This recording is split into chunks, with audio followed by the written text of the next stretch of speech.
हरे कृष्णा। तो हम पढ़ रहे थे श्रीमद् भागवतम और श्रीमद् भागवतम दूसरा स्कंद पांचवा अध्याय। और इसमें श्लोक संख्या 30 से पढ़ेंगे। यस प्रभु जी, शुरू करते हैं।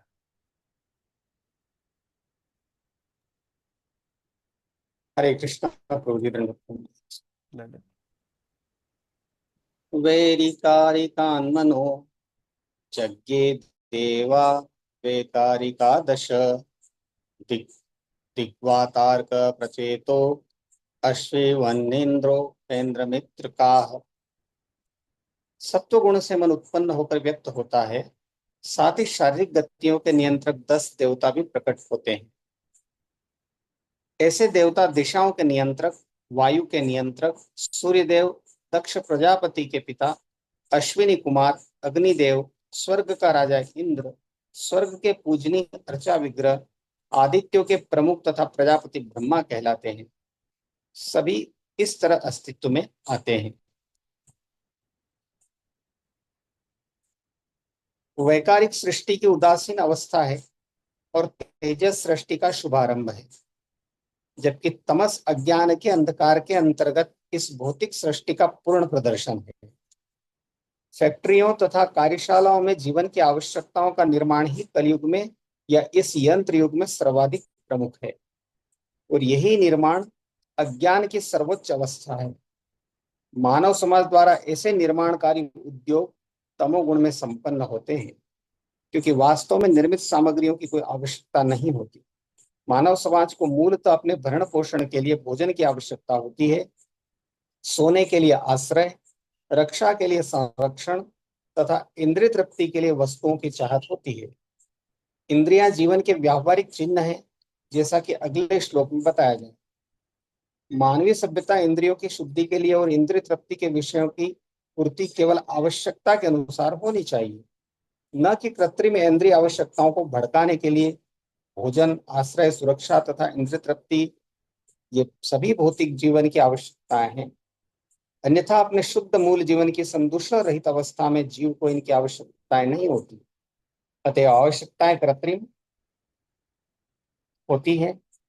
जीवन की विशुद्ध अवस्था में ऐसी आवश्यकताएं नहीं उठती। इस तरह कृत्रिम आवश्यकताएं बढ़ाना, जैसा कि भौतिक सभ्यता का मानक बन गया है, या मानव समाज का आर्थिक विकास करना, एक प्रकार से ज्ञान के बिना अंधकार में हाथ चलाना है। ऐसी व्यस्तता से मानवीय शक्ति नष्ट होती है, क्योंकि मानवीय शक्ति इंद्रियों को शुद्ध करने के लिए, जिससे उन्हें श्री भगवान की इंद्रियों को तुष्ट करने में लगाया जा सके। परमेश्वर समस्त इंद्रियों के स्वामी अर्थात ऋषिकेश है, क्योंकि वे आध्यात्मिक इंद्रियों के स्वामी हैं। ऋषि का अर्थ है इंद्रियां तथा ईश का अर्थ है स्वामी। श्री भगवान इंद्रियों के दास नहीं है।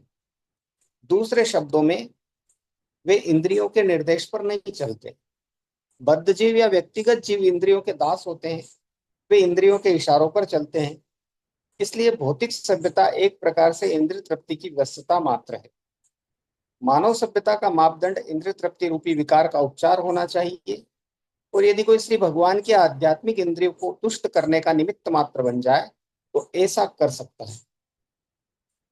इंद्रियों को कभी उनके व्यापारों से रोकना नहीं चाहिए, अपितु उन्हें इंद्रियों के स्वामी ऋषिकेश की इंद्रिय तृप्तियों की शुद्ध अवस्था में लगाकर पवित्र बनाना चाहिए। संपूर्ण श्रीमद् भगवद गीता का यही उपदेश है। अर्जुन पहले अपने सगे संबंधियों के साथ युद्ध न करने का निर्णय करके अपनी इंद्रियों की तुष्टि करना चाह रहा था, लेकिन भगवान श्री कृष्ण ने उसे श्रीमद् भगवद गीता की शिक्षा दी, जिससे कि वह इंद्रिय तृप्ति के संबंधी अपने निर्णय को पवित्र कर सके। अतएव अर्जुन ने श्री भगवान की इंद्रियों को तुष्ट करना स्वीकार किया, और श्री भगवान की इच्छा अनुसार उसने कुरुक्षेत्र के युद्ध में भाग लिया। वेद हमें अधिकार की स्थिति से बाहर निकलकर प्रकाश के मार्ग पर अग्रसर होने का आदेश देते हैं। तमसोमा ज्योतिर्गमय। अतः प्रकाश का मार्ग श्री भगवान की इंद्रियों की तुष्टि के लिए। किंतु जो दिग्भ्रमित हैं या अल्पज्ञ हैं, वे अर्जुन तथा अन्य भगवत भक्तों द्वारा दिखाए गए मार्ग का पालन करते हुए श्री भगवान की दिव्य इंद्रियों को तुष्ट करने का कोई प्रयास किए बिना ही आत्म साक्षात्कार के पथ का अनुसरण करते हैं। इसके विपरीत वे इंद्रियों की क्रियाओं को रोकने का कृत्रिम प्रयास करते हैं। योग पद्धति या वे श्री भगवान की दिव्य इंद्रियों की अवहेलना करते हैं। ज्ञान योग लेकिन भक्तगण योगियों तथा ज्ञानियों से श्रेष्ठतर होते हैं, क्योंकि शुद्ध भक्त श्री भगवान की इंद्रियों का इनकार नहीं करते, वे तो श्री भगवान की इंद्रियों को संतुष्ट करना चाहते हैं। ज्ञानी तथा योगी मात्र अपने अज्ञान रूपी अंधकार के कारण श्री भगवान की इंद्रियों को नकारते हैं और कृत्रिम रीति से अपनी रुग्ण इंद्रियों के कार्यकलापों पर नियंत्रण प्राप्त करना चाहते हैं। इंद्रियों के रुग्ण होने पर उनमें भौतिक आवश्यकताओं के प्रति व्यस्तता बढ़ जाती है। जब कोई व्यक्ति इंद्रियों के कार्यकलापों को बढ़ाने की हानियों को देखता है तो वो ज्ञानी कहलाता है, और जब कोई व्यक्ति योग के नियमों के अभ्यास द्वारा उन्हीं इंद्रियों के कार्यकलापों को रोकना चाहता है तो वह योगी कहलाता है। किंतु जब व्यक्ति श्री भगवान की दिव्य इंद्रियों से पूर्ण रूप से अवगत हो जाता है तो उसकी उनकी इंद्रियों को तुष्ट करना चाहता है, तब वह भगवत भक्त कहलाता है। भगवत भक्त कभी भी श्री भगवान की इंद्रियों को नकारते नहीं, न ही वे कृत्रिम रूप से इंद्रियों के कार्यों को रोकते हैं, किंतु वे स्वेच्छा से अपनी पवित्र इंद्रियों को इंद्रियों के स्वामी की सेवा में लगाते हैं, जैसा कि अर्जुन ने किया था। और इस तरह वे श्री भगवान को तृप्त करने की पूर्णता प्राप्त करते हैं, जो सारी सिद्धि का परम लक्ष्य है।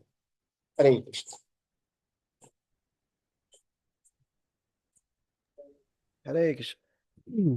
तो शिला प्रभुपाद जी को जब भी मौका मिलता है तो सीधा जो वर्तमान की स्थिति है, समसामयिक स्थिति, उसके बारे में जरूर बताते हैं शिला हरे प्रभुपाद जी कृष्ण की। प्रभु जी। जी हरे प्रभु। कृष्ण प्रभु जी। जी। आवाज बहुत कम है। आवाज बहुत कम आ रही है। हाँ, बहुत कम आ रही, मोबाइल में सुनाई नहीं दे रहा। कान के पास ले जाना पड़ता मोबाइल। अच्छा। हरे कृष्णा हरे कृष्णा कृष्णा मोबाइल कृष्णा में तो हरे। आवाज फुल हो रही है। बाकी भक्तों के पास ठीक है। हाँ, मेरे मोबाइल में तो आवाज बहुत कम है। आवाज तो फुल कर रखी हो मैंने। सकता है कि आप दोबारा ज्वाइन कीजिए एक बार। बाकी राठौड़ प्रभु जी ठीक आ रही है आवाज। थोड़ी कम जरूर आ रही थी प्रभु जी, लेकिन अब ठीक है। हाँ अभी तो फिर क्या ही कर सकते हैं, देखते हैं ईयरफोन चेंज करेंगे फिर। तो शिला प्रभुपाद जी, कलयुग के बारे में विशेष तौर से बताते हैं, शास्त्रों की तो बातें हैं, लेकिन हम उनको कितना व्यवहार में लगा पाते हैं ये भी बहुत महत्वपूर्ण है।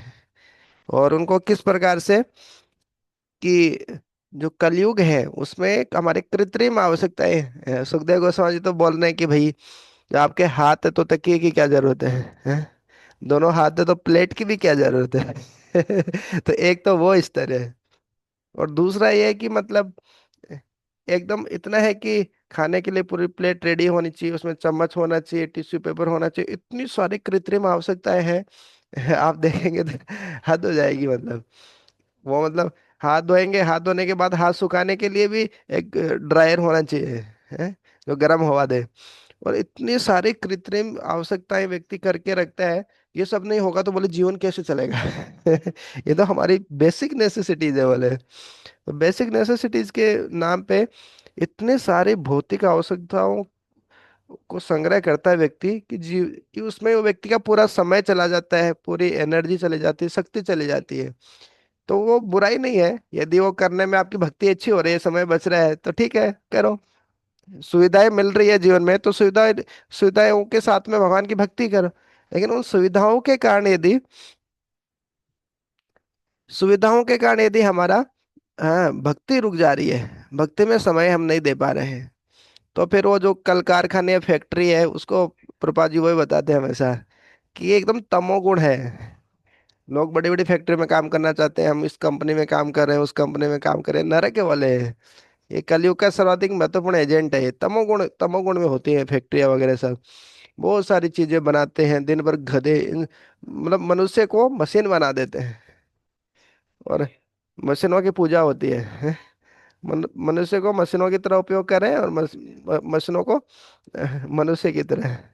तो उल्टा हो रहा है। मनुष्य को, मशीनों को मनुष्य की सेवा में लगाना चाहिए, जबकि मशीनों की सेवा में मनुष्य को लगा दिया है पूरा। तो ये बहुत महत्वपूर्ण है कि हम जीवन में जो आवश्यक जितनी आवश्यकता है उतना ही संग्रह करें, बहुत ज्यादा ये नहीं करें। जैसे कोई बहुत सारे लोग शरीर भी छोड़ते हैं, डॉक्टर बोल देता है कि भैया बचेगा नहीं वो, है ना। 60-70% लंग खराब हो गया, किडनी खराब हो गई, बोले कोई को उपचार नहीं है, फिर भी घर वाले कितना खर्चा करते हैं उस पे। 3-3 लाख के इंजेक्शन लगते हैं, वो भी लगवाएंगे।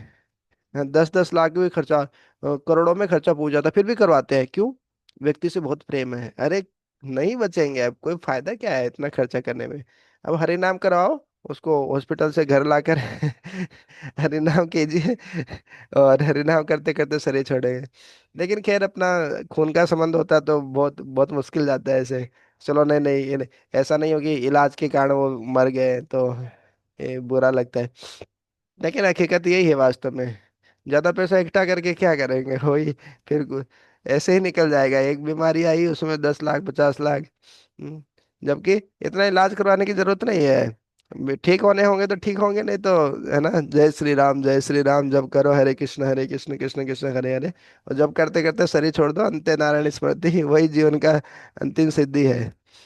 लेकिन व्यक्ति शरीर से इतना आसक्त होता है कि वो छोड़ना नहीं चाहता। घर वाले मतलब, घर में पैसे नहीं है, लेकिन फिर भी उधार लेके, कैसे ऋण ऋण लेके कितना खर्चा करते हैं जीवन बचाने के लिए। जबकि पहले से इतना सजग रह के नहीं चलते जीवन में कि हम ऐसे रहे कि बीमारी ही ना हो हमको। हैं? तो जीवन भर तो उल्टा सीधा कुछ भी करेंगे, फिर इतना मेहनत करके पैसा कमाएंगे, फिर एक साथ ही ऐसा खर्चा हो जाता है। तो यह कृत्रिम आवश्यकता है। जितनी ज्यादा कृत्रिम आवश्यकताएं बनाएंगे, उतना ही हमारा समय, शक्ति, ऊर्जा सब वेस्ट हो जाता है उन सारी चीजों में, और भगवत भक्ति के लिए समय नहीं रहता। हम्म। तो फिर क्या करें जी? तो इंद्रियों को क्या ऐसे दबा के रखें? तो इंद्रियों को दबाना भी संभव नहीं है। तो जैसे आंखों से कुछ देखना चाहते हैं कुछ, तो अब ऐसे थोड़ी है कि आंखें बंदी कर लो, फोड़ लो आंखों को बिल्वा मंगल ठाकुर की तरह। वह तो संभव नहीं है। तो भगवान का दर्शन करना, भगवान के भक्तों का दर्शन करना, इस प्रकार से आंखों को भगवान की सेवा में लगा सकते हैं। अम्बरीश महाराज का हम श्लोक पढ़ेंगे, बहुत सुंदर श्लोक है। सह वै मना कृष्ण पदारविंदयो वचांसि वैकुंठ गुणानुवर्णने करो करो हरेर मंदिर मार्जनादिषु पादौ हरेर क्षेत्र प- पदानुसर्पणे। हाँ, मुकुंदम लिंगम आलय दर्शने दृशौ घ्राणम च तत्पाद सरोज सौरभे। तो सब कुछ बताया उसमें, एक एक इंद्रियों को भगवान की सेवा में कैसे लगा सकते हैं। उन्हें आंखों को भगवान की सेवा में, मुकुंद लिंग भगवान के विग्रह का दर्शन करने में लगाइए जी। नहीं तो आंखें क्या है? अभी हम पढ़े ना थोड़े समय पहले ही, आंखों की तुलना किससे की थी?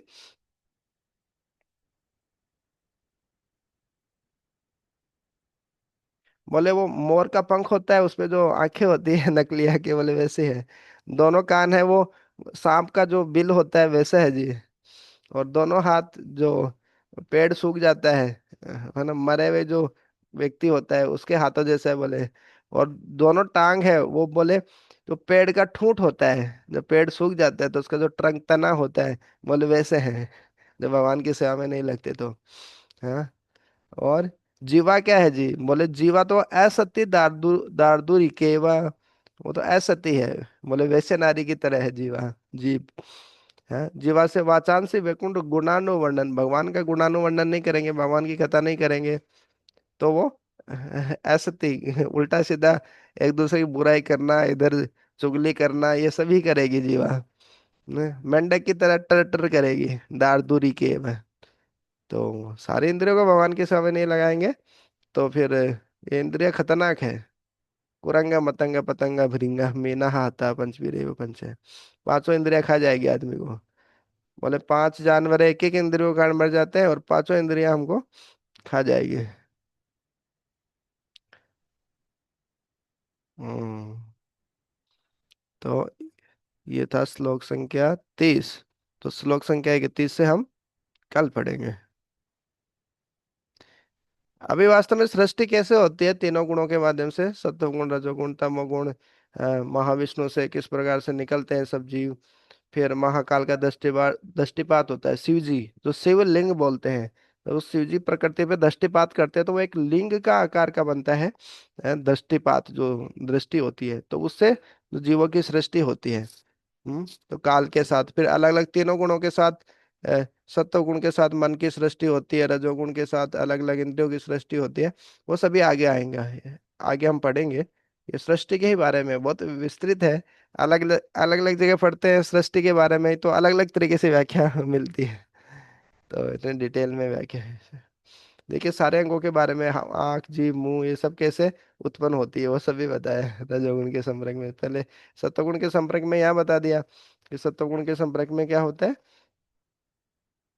मन उत्पन्न होता है सत्वगुण से। हम्म। फिर रजोगुण से क्या उत्पन्न होगा और तमोगुण से क्या उत्पन्न होता है, ये हम कल देखेंगे। अभी हम श्रीधर प्रभु जी से सुनेंगे श्री राम कथा। हरि बोल।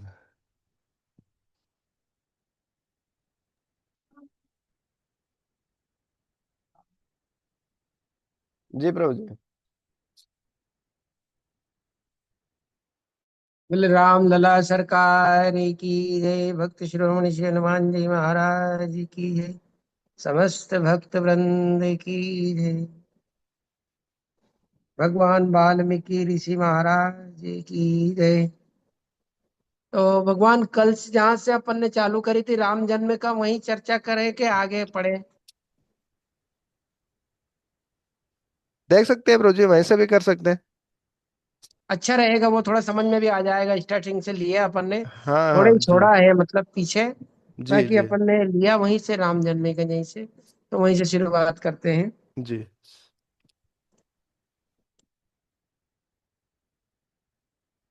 भगवान महादेव जी कहते हैं पार्वती जी से, एक समय महामुनि विश्वामित्र जी अयोध्या में आए और राजा दशरथ से अपने यज्ञ की रक्षा के लिए राम लक्ष्मण को भेजने के लिए कहा। यद्यपि राजा को यह बात पसंद नहीं आई, पर वशिष्ठ जी के कहने पर उन्होंने दोनों भाइयों को भेज दिया। राम लक्ष्मण रथ में बैठकर मुनि के साथ चल दिए।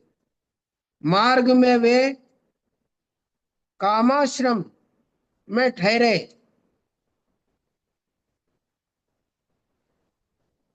प्रातः काल स्नान करके विश्वामित्र जी ने अनेक विद्याएं सिखाई। उनमें माहेश्वरी, धनुर्विद्या, सहस्त्र विद्या, अस्त्र विद्या, लौकिक विद्या, रथ विद्या, गज विद्या, अश्व विद्या, गधा संचालन, मंत्र द्वारा अस्त्रों का आवाहन और विसर्जन आदि की शिक्षा दी। भूख प्यास को मिटाने वाली बला और अति बला नाम की विद्याएं दी। तो यानी कि ये विद्याएं होती थी, लेकिन आज भी इस धराधाम पर ऐसी जड़ी बूटियां है कि जिसके सेवन करने से हमें काफी दिनों तक भूख नहीं लगती है। हमारे गुरु महाराज बताते हैं कि जो आधी धड़ा है ना, आधी धड़ा, प्रभु जी आप जानते होंगे, आधी उसको धड़ा अपामार्ग कहते हैं। है। अपामार्ग। नहीं, उसमें उसको कांटे रहते अपामार्ग हैं, भी कहते हैं प्रभु जी। छोटे छोटे दाने रहते हैं, कांटे कांटे रहते हैं। अपामार्ग आधी बोलते धड़ा, हैं उसको। जिसमें वो माताएं और अनंत चौदस या कुछ ऋषि पंचमी का व्रत रहती है ना, उस दिन 108 डंडियों से स्नान करती है। तो उस आधी जड़े की जो जो रहती है ना, उसमें जो बीज आते हैं, उसको कूट करके और उसकी अगर खीर बनाकर खाई जाए, तो यानी कि कम से कम 10-15 दिन तो आपको भूख नहीं लगेगी। ये आज भी है, मतलब ऐसा बता रहे थे। तो ये विश्वामित्र जी ने उनको भूख से मिटाने वाले की मंत्रों को भी उन्होंने बताया है। गधा संचलन, भूख प्यास को मिटाने वाली बला और अति बला नाम की विद्याएं तथा अनेक अन्य विद्याएं बता दी। सब विद्याओं को सीख कर राम लक्ष्मण ऋषि मुनियों की रक्षार्थ दुष्ट राक्षसों को मारने लगे। मार्ग में उनको ताड़का नाम की राक्षसी मिली, जो पतितों को मार कर खा जाती थी। राम ने उसे एक ही बाण से मार दिया। वह पहले सुकेत की कन्या एक बड़ी सुंदर अप्सरा थी। उनके उसने किसी समय वन में अगस्त ऋषि को कष्ट पहुंचाया तो उनके शाप से वह राक्षसी हो गई, सुंदर दैत्य की पत्नी बन गई। उसके मारीच और सुबाहु नाम के दो पुत्र हुए थे। अगस्त जी ने कहा था कि श्री राम के बाण से तेरी गति होगी। तदनुसार वह राम द्वारा मारे जाने से शाप मुक्त होकर पुनः अप्सरा बन गई और उनको प्रणाम कर स्वर्ग चली गई। जब राम विश्वामित्र के आश्रम में पहुंचे तो उन्होंने शीघ्र ही यज्ञ विध्वंस डालने वाले राक्षसों को तीक्ष्ण बाणों से नष्ट कर दिया। उन्होंने रण यज्ञ में हजारों राक्षसों को मारकर मारीच को एक बाण द्वारा 100 योजन दूर समुद्र में फेंक दिया। वही मारीच। हरे कृष्ण।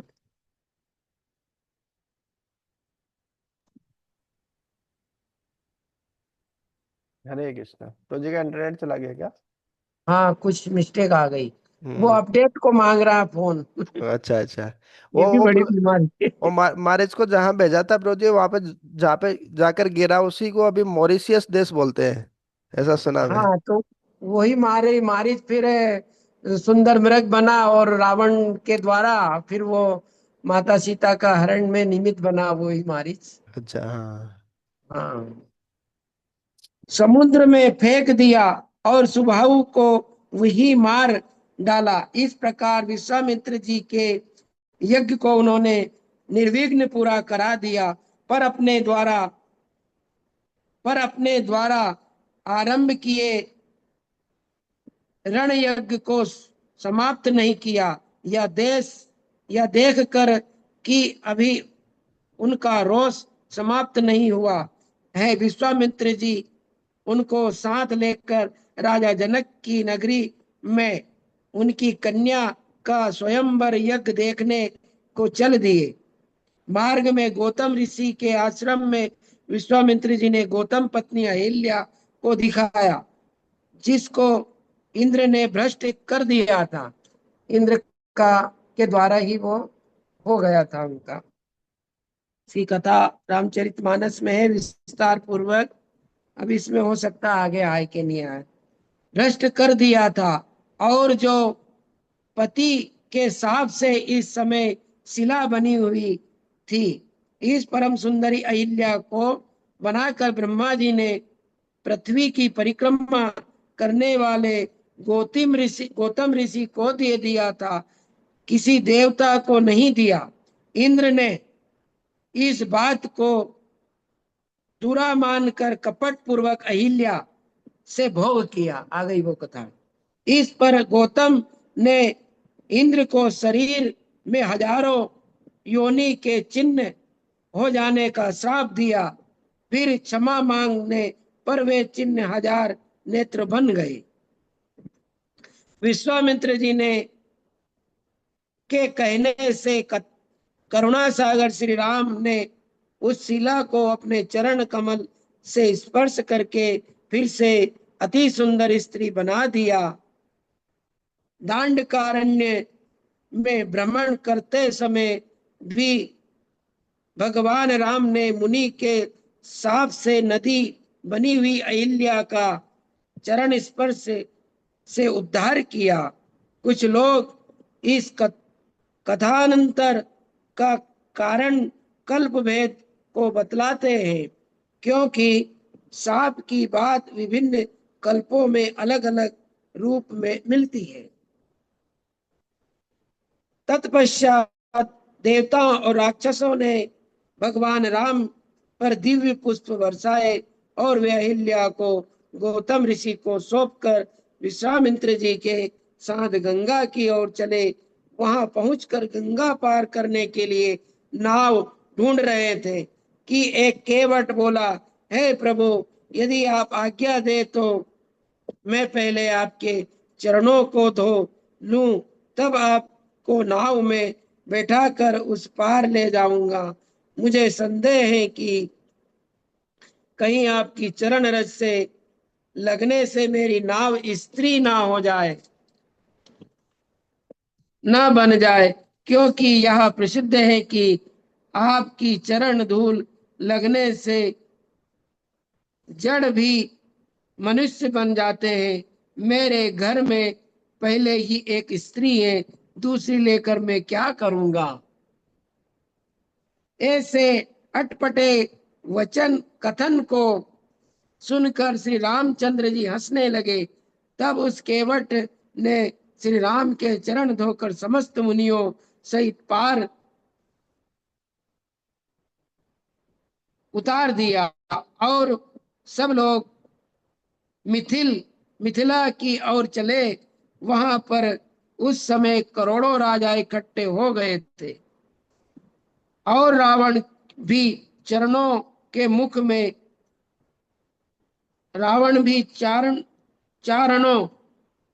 मुख से सुनाकर बिना बुलाए अपनी सेना और मंत्रियों के साथ आ गया था।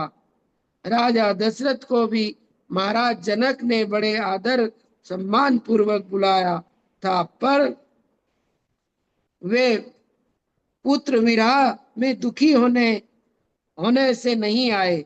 उसी समय विश्वामित्र जी राम लक्ष्मण के साथ वहां पहुंच गए। पहुंचकर नगर के बाहर एक उपवन में ठहर गए।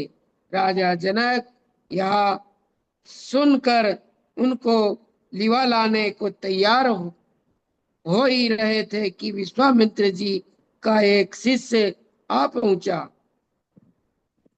विश्वामित्र जी का शिष्य जानकर राजा ने उसे प्रणाम किया।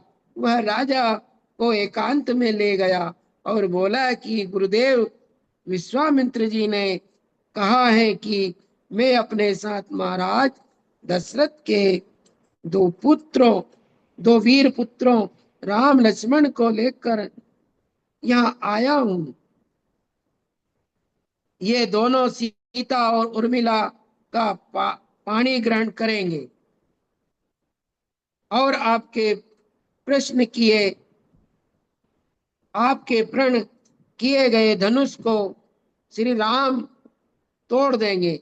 इसलिए वर को ले जाने योग समारोह के साथ आपको इन्हें ले जाना चाहिए। जब तक धनुष भंग ना हो जाए तब तक यह वृतांत किसी को मत बताइएगा। राजा जनक को यह समाचार देकर शिष्य विश्वामित्र जी के पास लौट गया। लेकिन ये जो दृष्टांत है ये रामचरितमानस में नहीं है, क्योंकि ये जो शिष्य ने पहले जो बताया है ना जनक जी को, ये उसमें बातें नहीं बताई रामचरितमानस। राजा ने भी इस बात को गुप्त रखा और मिथिला नगरी को सुंदर तोरणों और ध्वजा पताकाओं से अच्छी तरह सजवाया। फिर आभूषणों और सुनहरी झूल होदे से सजे हाथी सेना गाजे बाजे के साथ राजा अपनी रानी सहित विश्वामित्र जी के पास पहुंचे और उनकी पूजा की। उन्होंने अनजान के समान दोनों भाइयों का परिचय पूछकर वस्त्राभूषणों से उनका सत्कार किया और उनको हाथियों पर बैठाकर चंवर ढुलवाते नगर में ले आए।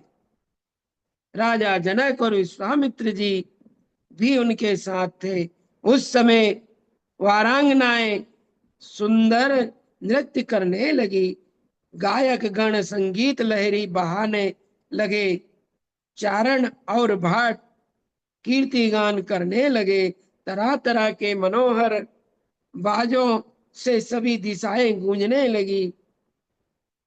जब महासूरवीर और सुंदर राम लक्ष्मण की जोड़ी घूम घूम धूमधाम से धूमधाम के साथ बाजार में होकर जाने लगी तो सभी नगर निवासी उनको देखने को उमड़ पड़े। हजारों स्त्रियां अपने घरों के दरवाजों, छतों और झरोकों से उनको देखने लगी और फूलों की वर्षा करने लगी।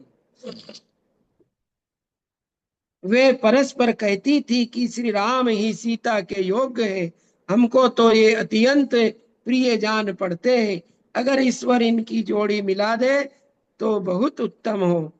ये शुभ लक्षणों वाले लक्ष्मण उर्मिला के योग्य है। अगर इन दोनों राजकुमारों का सीता उर्मिला से विवाह हो जाए तो इससे बढ़कर प्रसन्नता की बात और क्या हो सकती है। ऐसे मनोहर वचनों को सुनकर राम लक्ष्मण देखने लगे। फिर सब राजागण आपस में कहने लगे कि हमारे आने के समय तो राजा जनक ने ऐसा समारोह नहीं किया था, अब इन बालकों का इतना स्वागत क्यों हो रहा है। कहीं राजा जनक ने सीता का विवाह चुपके से राम के साथ कर देने का तो निश्चय नहीं कर लिया है। ऐसा ही था तो हम लोगों को यहाँ बुलाकर अपमानित क्यों किया गया। उनकी ये बातें राम, लक्ष्मण, राजा जनक और विश्वामित्र आदि ने भी सुनी। फिर श्री राम और लक्ष्मण हजारों स्त्रियों द्वारा देखे जाते और गाने तथा बाजों की ध्वनि के साथ राजा जनक के सभा मंडप में पहुंच गए। तब वे मुनियों के साथ हाथियों पर से उतरे और सभा में सब राजाओं के यथा स्थान बैठ जाने पर मुनि मंडप में विश्वामित्र जी के समीप बैठ गए। इस तरह जब सभा व्यवस्थित हो गई तब राजा जनक ने सब राजाओं से सीता के स्वयंवर के लिए नियत धनुष प्रत्यंचा पर चढ़ाने को कहा। श्री शिव जी ने कहा, हे पार्वती, जब परशुराम ने मुझसे धनुर्विद्या प्राप्त की उस समय मैंने उनको यह त्रिपुर को नष्ट करने वाला धनुष दिया था। उनके द्वारा उन्होंने अपने पिता को मारने वाले सहस्त्रबाहु को मार दिया और 21 बार पृथ्वी को क्षत्रियों से शून्य कर दिया। फिर परशुराम उसे राजा जनक के यहाँ रख आए। वहां सीता उसे खेल खेल करते हुए लकड़ी का घोड़ा बनाया करती थी। इससे परशुराम ने सीता को लक्ष्मी का अवतार मानकर धनुष को उससे उसके विवाह में प्रतिज्ञार्थ रखने को कहा दिया। राजा जनक ने भी इस बात को ठीक मानकर उसे रक्षागार से निकलवा कर सभा के बीच स्थापित किया था। उस धनुष को 500 बैल खींचकर सभा स्थल तक लाए थे।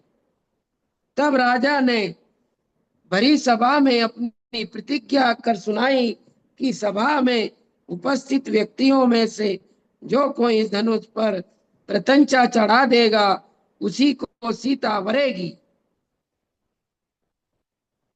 जनक की प्रतिज्ञा सुनकर और पर्वत के समान अचल उस धनुष को देखकर समस्त राजाओं के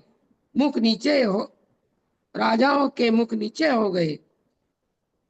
उनमें से कुछ तो उसे हिला भी ना सके। कुछ लोगों ने उनको थोड़ा ऊंचा किया पर जमीन से अलग ना कर सके।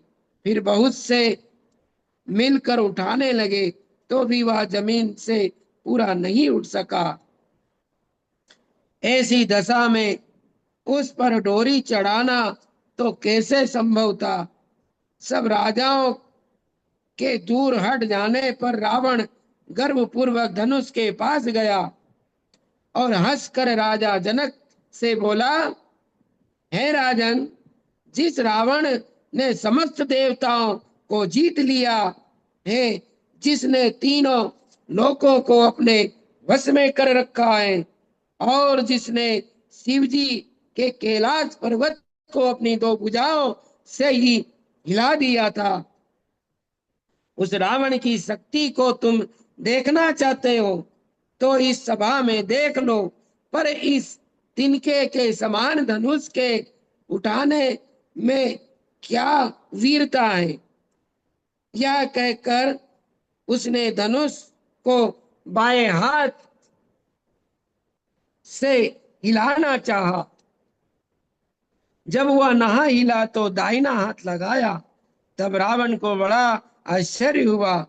तब उसने दोनों हाथों से फिर 3 4 5 यहाँ तक कि 20 हाथों उठाया। तब वह एक तरफ से कुछ ऊंचा हुआ।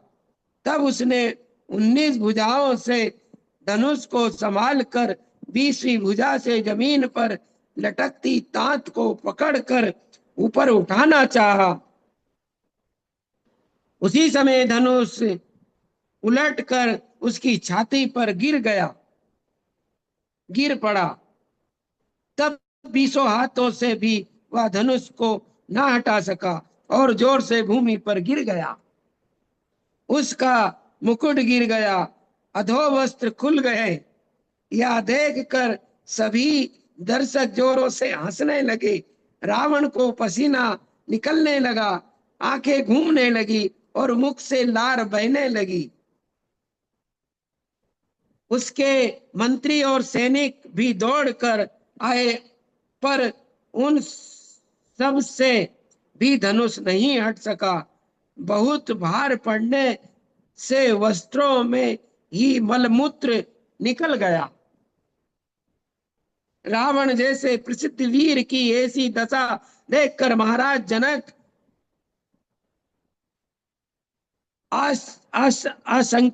अचंकित हो गए और घबरा कर कहने लगे कि क्या कोई वीर पुरुष इस पृथ्वी पर नहीं रहा? क्या संसार वीरों से रहित हो गई? यदि कोई हो तो वह इस समय रावण को जीवन दान दे। उनके वचनों को सुनकर राम लक्ष्मण की भौहें टेढ़ी हो गई और बाहें फड़कने लगी और उन्होंने विश्वामित्र जी की तरफ देखा। तब विश्वामित्र जी कहने लगे, हे राम, खड़े हो जाओ और इस रावण के प्राण बचाओ। तुम्हारे देखते यह यमराज तो ठीक यहाँ मर जाए तो ठीक ना होगा। विश्वामित्र जी के वचन सुनकर वे तुरंत आसन से उठ खड़े हुए और मुनीष को प्रणाम कर हार आदि अलंकार उतार कर कमर को कस लिया, मुकुट को दृढ़ता पूर्वक बांध लिया और सभा के बीच पहुंच गए। राम को इस प्रकार आता देख सब लोग आश्चर्य करने लगे। राजा यह देख कर कहने लगे कि यह बालक कैसा मूर्ख है। जब हम लोग कुछ ना कर सके तो यह क्या कर सकेगा? कोई कहने लगा, यह केवल रावण को देखने आया है। कोई बोला, यह तो केवल वो खेलने से आया लगता है। इसने हार और माला क्यों उतार दी है? दूसरा बोला, विश्वामित्र जी ने इसे धनुष उठाने को भेजा है। एक राजा कहने लगा कि विश्वामित्र जी ने इसे शत्रु भाव से भेजा है, जिससे धनुष से दबकर मर जाए। अन्य राजा बोले, विश्वामित्र जी ने इसका बल देखने को भेजा है, पर यह धनुष का क्या कर सकता है। एक तरफ राजा लोग ऐसे तर्क वितर्क कर रहे थे, उधर राजा जनक ने विश्वामित्र जी से कहा, हे मुनिराज, इस बालक को अपने धनुष के लिए क्यों भेजा है?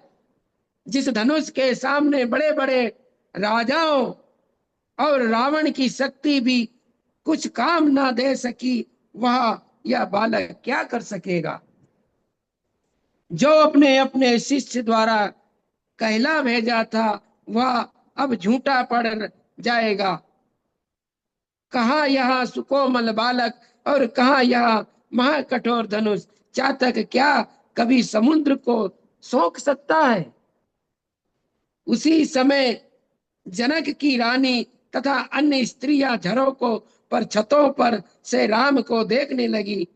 कैसे थे वे राम की सर्वांग सुंदर कोमल कमल, कैसे नेत्र चंद्रमा जैसा मुख, बड़ी बड़ी भुजाएं, स्वर्ण की सी कांति, नुपुर और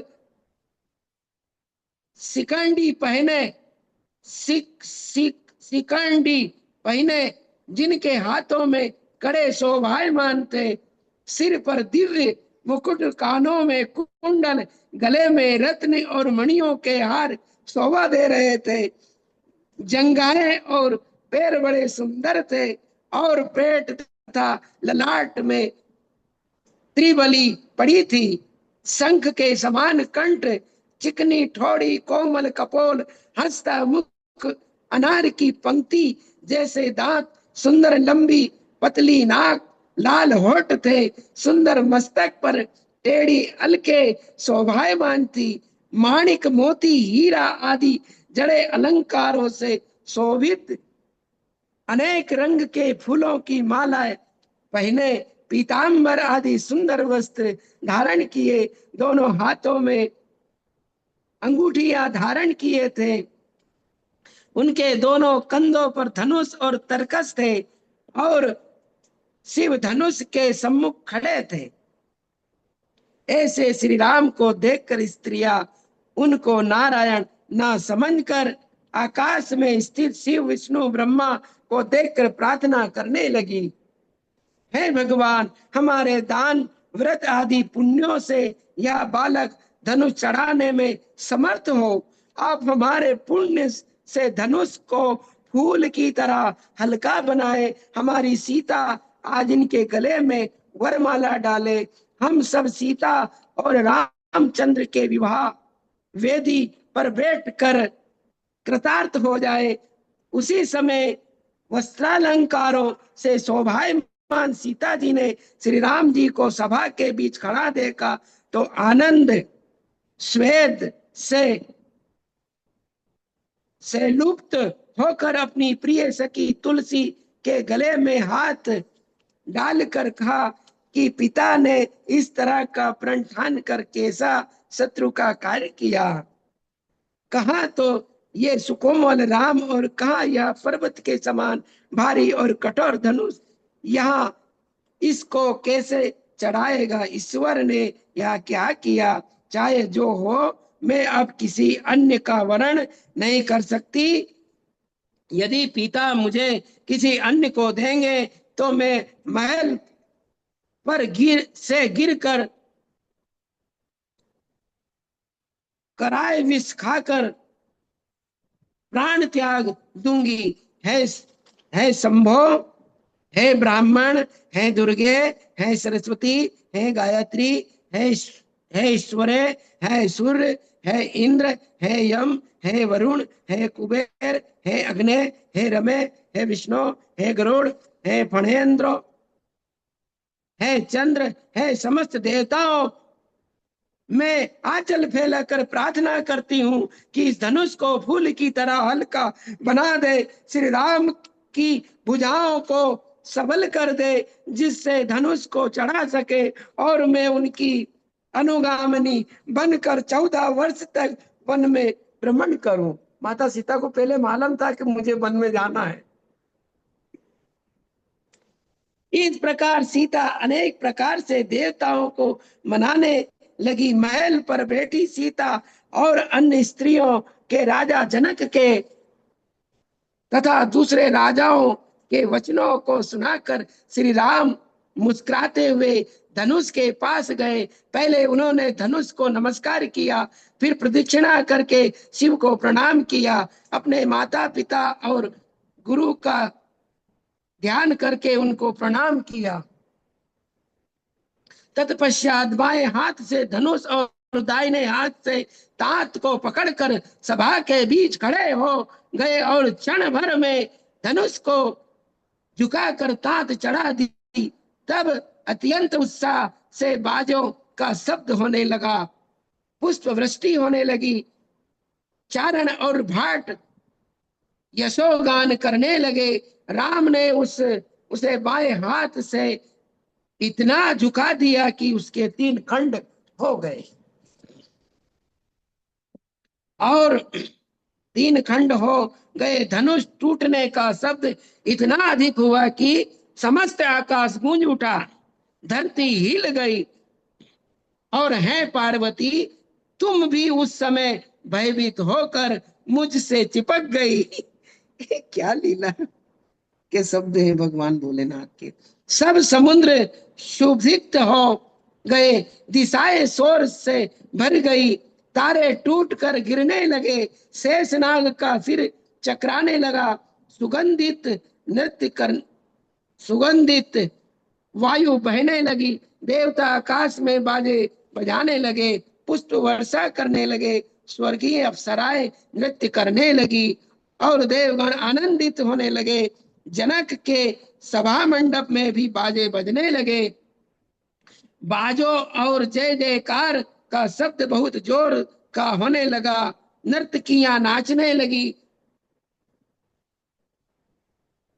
और मागध गण स्तुति करने लगे। स्त्रियां ऊपर से फूल बरसा रही थी। यह सब देख कर रावण और मागध गण स्तुति करने लगे। रावण बिना वस्त्रों हाँ रावण बिना वस्त्रों को ठीक किए और बिना मुकुट लगाए यथा संभव शीघ्र लंका को चला गया। वहां बहुत लज्जित हो रहा था। इससे मिथिला में थोड़ी देर भी न ठहर सका। राम के धनुष तोड़ देने पर स्त्रियां तालियां बजाकर जय जयकार करने लगी। सीता रोमांचित होकर अपने कमल नयनों के प्रति पूर्वक राम को देख रही थी। उसी समय राजा जनक ने मंत्रियों से कहा कि सीता को समारोह पूर्वक हथनी पर बैठा कर सभा में ले आओ। मंत्री बिना देर लगाए जानकी जी के पास गए।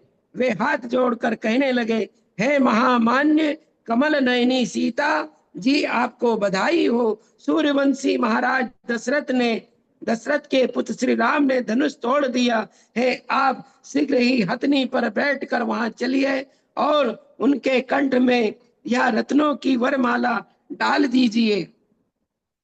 मंत्रियों की बात सुनकर सीता ने हर्ष पूर्वक माता के चरणों को प्रणाम किया और सखियों के साथ सजी हुई हथनी पर बैठ गई। उनके साथ नाना प्रकार के मधुर बाजे बजने लगे। अंतःपुर के बहुत से सेवक रंग बिरंगी पगड़ियां बांधे और हाथ में छड़ियां लिए हथनी के आगे जोर से चिल्लाते हुए चलने लगे। वे रास्ते में भीड़ को हटाते जाते थे। नर्तकियां नाच रही थी, भाट स्तुति कर रहे थे। हजारों दासियां सीता की को घेर रही थी। पीछे अनेक स्त्रियां स्वर्ण मंडित चावर आदि लिए चल रही थी। बहुत सी शस्त्र धारिणी स्त्रियां तथा दाइयां भी साथ चल रही थी। बहुत सी युवतियां स्त्रियां वस्त्र लेकर पुरुषों की पोशाक पहनकर भी चल रही थी। कुछ सुंदरी स्त्रियां शस्त्र लेकर घोड़ों पर सवार होकर चल रही थी। सबके अंत में मंत्रीगण सेना सहित सीता जी की हथनी की रक्षा करते सखियां सीता जी पर चमर और पंखा डुला रही थी। नगर की स्त्रियां उन पर ऊपर से फूल बरसा रही थी। इस प्रकार अत्यंत समारोह के साथ सभा के मध्य में सीता हथनी से उतरी और प्रेम पूर्वक नेत्रों से श्री राम जी को देखती धीरे धीरे राम के पास जाकर सलज्ज भाव 9 प्रकार के रत्नों की माला उनके गले में डाल दी। फिर सीता जी ने राम जी के चरणों में सिर नवाया और नीचा मुख किए खड़ी हो गई। राम ने भी वरमाला से सुशोभित होकर सीता की ओर देखकर अत्यंत प्रसन्न भाव से विश्वामित्र जी को प्रणाम किया। मुनिश्रेष्ठ विश्वामित्र जी के स्नेह पूर्वक गोद में बैठकर उनका सिर सूंधा। तब राजा जनक ने सीता जी को भी ले जाकर विश्वामित्र जी की गोद में बिठा दिया।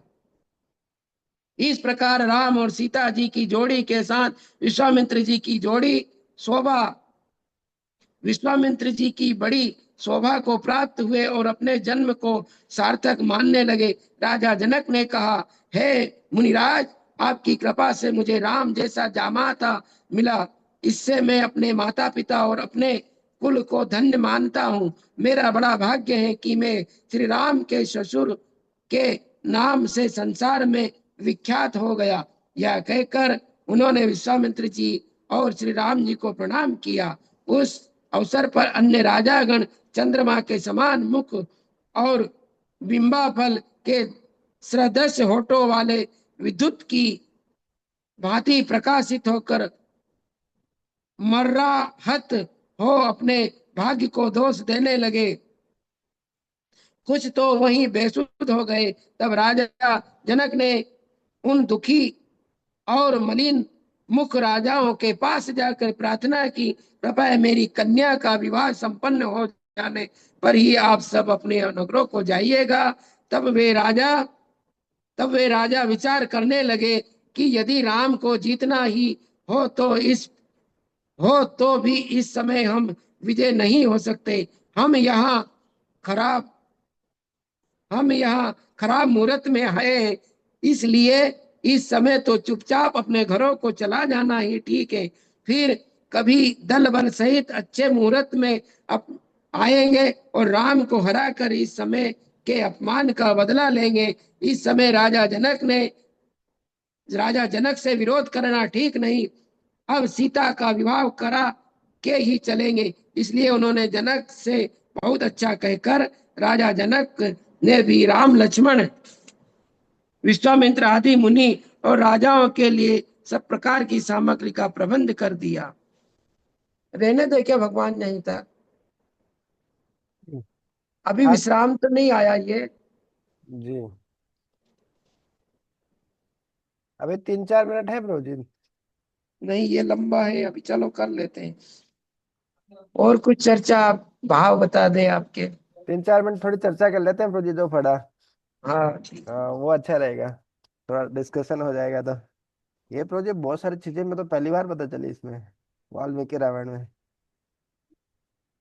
जैसे कि वो धनुष बोले कि इतना बड़ा, मतलब इतना भारी कि 500 बैल उसके लिए चाहिए रहते थे। 500 बैलों से खींचकर उसको सभा में लाया गया। ये नहीं बता था। और सामने तो रामायण देख के ही ऐसे पता था कि वो सभा में, जब वर सभा थी तो उसमें अलग अलग राजा आए, लेकिन वहां पे रावण भी आए। ये उसमें नहीं दिखाया, रामायण में नहीं दिखाया गया था। तो ये भी पहली बार ही पता चला कि वहां पे रावण भी आए। और रावण के साथ भी कैसा कैसा बहुत ही हास्यास्पद वर्णन था। और मतलब उस समय भी सीता को मतलब पहले भी जानते थे रावण, मतलब हैं? और बाद में हरण भी किया, मतलब राम जी को भी शायद पहले जानते होंगे फिर। उस समय तो राम जी थे ही वहां पे उठाए। जानते थे, दशरथ जी का जब विवाह हुआ था ना भगवान, जी। तो रावण को पहले ही पता था अच्छा। कि दशरथ जी के जो पुत्र होंगे उससे मेरी मृत्यु होगी। तो हाँ। मतलब ये जो दशरथ जी को और जो उनकी वो थी ना, क्या माता कौशल्या है ना, कौशल्या। कौशल्या माता को इन्होंने जीत करके हरण करके और एक वह समुद्र में बहा दिया था, अच्छा। दोनों को ही। हाँ, ओह। तो इनका बाद में फिर मिलन हुआ वापस। मैं एक सुना। बार तो ऐसा युद्ध महासंग्राम हो गया था। अच्छा, मतलब उनको हाँ, उनको रावण को पहले, पता था। ब्राह्मणों को क्या पहले ही पता चल जाता था कि मतलब किस कौन मेरी मृत्यु का कारण बनेगा। मैं सुना कि हनुमान जी के साथ भी ऐसे ही हुआ, अंजना माता और केसरी वगैरह, उनके साथ भी रावण का युद्ध हुआ। उनको भी पता था कि ये जो अंजना माता का जो पवन पवन सुत है ना, अंजनी पुत्र है, हाँ, ये भी मतलब बाधा उत्पन्न करेगा। तो रावण सोच रहे थे कि इसको भी निपटा देता हूँ मैं। लेकिन कुछ कर नहीं पाया। केसरी केसरी बहुत शक्तिशाली थे वानर। जी। बहुत सारे राजा है, मतलब राजाओं में भी क्या, अब क्षत्रिय है तो थोड़ी प्रतिस्पर्धा की भावना होती है। कि हम नीचे सर कटा सकते हैं लेकिन सर झुका नहीं सकते हैं। तो भगवान से भी प्रतिस्पर्धा कर रहे हैं। बोले उनमें भी ईर्ष्या हुई कि भाई हमको ऐसे ही बुलाया है क्या, हमारा स्वागत ही नहीं हुआ, इन राम लक्ष्मण का इतना स्वागत हो रहा है। तो जीव भौतिक जगत में इसलिए ही आता है, भगवान से ईर्ष्या करता है कि भगवान की इतनी सेवा हो रही है, मेरे को कोई पूछता नहीं। मैं तो भगवान बनना चाहता हूँ। तो ये एक मुख्य कारण बताते हैं। और फिर मेरे को ये पता चला कि जैसे सीता माता भी प्रार्थना कर रही है कि महल से गिर जाऊंगी जहर खा लूंगे। तो सीता माता में ये भाव है, तो हम देखते हैं ना दूसरी माता लोग भी ऐसे करो, हम ऐसे करते हैं, ऐसे नहीं किया तो ऐसे ऐसे नहीं करोगे तो मैं जहर खा लूंगी, मैं ऐसे कर दूंगी। बेटा साधु बन जाता है ब्रह्मचारी, हो तू साधु बन जाएगा मैं जहर खा लूंगी। रुक्मणी मैया ने भी रुक्मणी मैया ने भी कहा था कि अगर ठाकुर जी वर्ण के लिए नहीं आएंगे तो मैं जो शिशुपाल को वर्ण नहीं करूंगी। जी। है ना, क्योंकि पहले से ही जो है वो माता जगत जननी माँ भगवती माता राधा रानी और जो रुक्मणी मैया थी माता लक्ष्मी का अवतार, इसलिए उन्होंने भी शिशुपाल को वर्ण करने से मना करा था और भगवान को अ, संदेश भेजा था कि आप आए और इस तरह से हम्म। उनको वर्ण करने का अवसर प्रदान करें। तो पहला किडनैप था, मतलब पहले तो इसी तरीके से होती थी शादी क्षत्रिय लोग। तो लव लेटर लेके आए थे वो ब्राह्मण देवता कि इस तरीके से करें। भगवान के पास लेके आए थे कि आप आइए और इस प्रकार से वर्ण कीजिए। तो बहुत सुंदर लीला थी प्रभु जी, और धनुष भंज वाली लीला लीला भी बहुत अच्छी लगी। जैसे तीन उसके तीन आप बता रहे तीन खंड हुए। और बोले पार्वती माता भी इतनी डर गई कि शिव जी बोले कि आप भी मेरे को मतलब शिव जी से चिपक गए माता जी। हाँ, उनका वाह। और बोले अनंत शेष का भी जो सिर है वो चकराने लगा। तो ये काफी इंटरेस्टिंग कथा थी ब्रो जी। और अलग अलग राजा बोल रहे कि अभी मुहूर्त सही नहीं चल रहा है, खराब चल रहा है, कई बार होता ही है ऐसा। समय खराब चलता है, बोले अब निकलने में फायदा हो, जगह छोड़ने में फायदा होता है। जी। अच्छा तो समय हो गया, 9 बज चुके हैं, राठौड़ प्रोजेक्ट की भी दूसरी क्लास शुरू हो चुकी है। तो यहीं राम लला सरकार की की है। जय। हमारे समस्त भक्त वृंद की की है। हनुमान जी महाराज की। जय। हमारे सिद्धर प्रभु जी की जय। निताई गौर प्रेमानंदे। हरि हरि बोल। हरि